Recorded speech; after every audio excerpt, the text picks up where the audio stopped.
ತಿಂಗಳಲ್ಲಿ ಏನೇನು ಇದು ಪ್ಲ್ಯಾನೆಟ್ಸ್ ಬಂದಿದೆ, ಏನೇನು ಟ್ರಾನ್ಸಿಟ್ ಆಗ್ತಾ ಇದೆ ಅಂತೆಲ್ಲ ನೋಡೋಣ. ಆಗಸ್ಟ್ ನಲ್ಲಿ ಈ ಆಗಸ್ಟ್ 2025ರಲ್ಲಿ ಸೊ ಜುಲೈ 26ರಿಂದನೇ ಆಲ್ರೆಡಿ ಮಿಥುನ ರಾಶಿಯಲ್ಲಿ ಗುರು ಮತ್ತು ಶುಕ್ರ ಸಂಯೋಗ ಕಂಜಂಕ್ಷನ್ ಸ್ಟಾರ್ಟ್ ಆಗಿದೆ. ಜುಲೈ 26ರಿಂದ ಆಗಸ್ಟ್ 21ರವರೆಗೆ ಇರುತ್ತೆ. ಸೊ ಅದು ಇದರಲ್ಲಿ ಅಬಂಡೆನ್ಸ್ ಮತ್ತು ಇದೆಲ್ಲ ಚೆನ್ನಾಗಾಗುತ್ತೆ. ಪ್ರೀತಿ ರಿಲೇಷನ್ಶಿಪ್ಸ್ ಅದರಲ್ಲಿ ಮತ್ತು ಅಬಂಡೆನ್ಸ್ ಎಲ್ಲ ತುಂಬ ಚೆನ್ನಾಗಾಗುತ್ತೆ. ಮಂಗಳ ಗ್ರಹ ಕನ್ಯಾ ರಾಶಿಯಲ್ಲಿ ಟ್ರಾನ್ಸಿಟ್ ಆಗ್ತಾ ಇದೆ. ಹಾಗೆ ಶನಿ ಮೀನ ರಾಶಿಯಲ್ಲಿ ಇದೆ. ಇದು ತುಂಬ ಪ್ರಭಾವಶಾಲಿ ಜ್ಯೋತಿಷ್ಯ ಇದನ್ನು ಕಾನ್ಫಿಗರೇಷನ್ ಆಗುತ್ತೆ, ಸೃಷ್ಟಿ ಮಾಡುತ್ತೆ.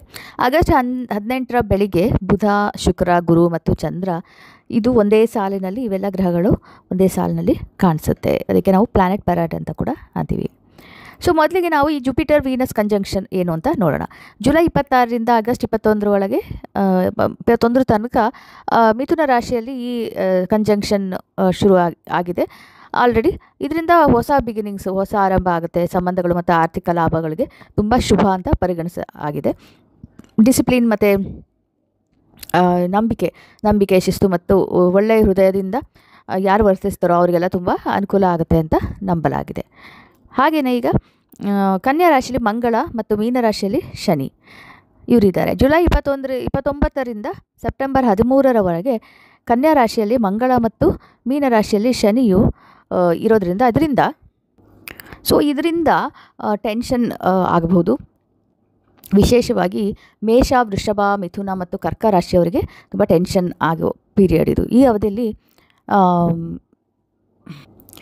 ಡೀಟೇಲ್ಸ್ ಮತ್ತು ರೂಟೀನ್ಸ್ ಬಗ್ಗೆ ತುಂಬ ಕೇರ್ಫುಲ್ಲಾಗಿ ಕನ್ಸಿಡರ್ ಮಾಡಬೇಕಾಗುತ್ತೆ. ಹಾಗೆಯೇ ಇದಕ್ಕೆ ಆಧ್ಯಾತ್ಮಿಕ ಸ್ಪಿರಿಚುವಲ್ ಗ್ರೋತ್ ಮತ್ತು ಪೇಷನ್ಸ್, ತಾಳ್ಮೆಗೆ ತುಂಬಾ ಇಂಪಾರ್ಟೆನ್ಸ್ ಕೊಡಬೇಕಾಗುತ್ತೆ. ಸೊ ಈಗ ಆಗಸ್ಟ್ 18ರಲ್ಲಿ ಆಗುವ ಈ ಪ್ಲ್ಯಾನೆಟ್ ಪರೇಡ್ ಗ್ರಹಗಳ ಮೆರವಣಿಗೆಗೆ ಬರೋಣ. ಆಗಸ್ಟ್ 18ರ ಬೆಳಿಗ್ಗೆ ಭಾರತದಲ್ಲಿ, ಇಂಡಿಯಾದಲ್ಲಿ, ಆಕಾಶದಲ್ಲಿ ನಮಗೆ ಎಲ್ಲ ಇದರಲ್ಲಿ ಈ ಗ್ರಹಗಳು ಬುಧ, ಶುಕ್ರ, ಗುರು ಮತ್ತು ಚಂದ್ರ ಒಂದೇ ರೇಖೆಯಲ್ಲಿ, ಒಂದೇ ಲೈನಲ್ಲಿ ನೋಡಲಿಕ್ಕೆ ಸಿಗುತ್ತೆ. ಎಲ್ಲಿ ಅಂದರೆ ಹೊರೈಸನಲ್ಲಿ ಸಿಕ್ಕುತ್ತೆ. Next Mercury retrograde.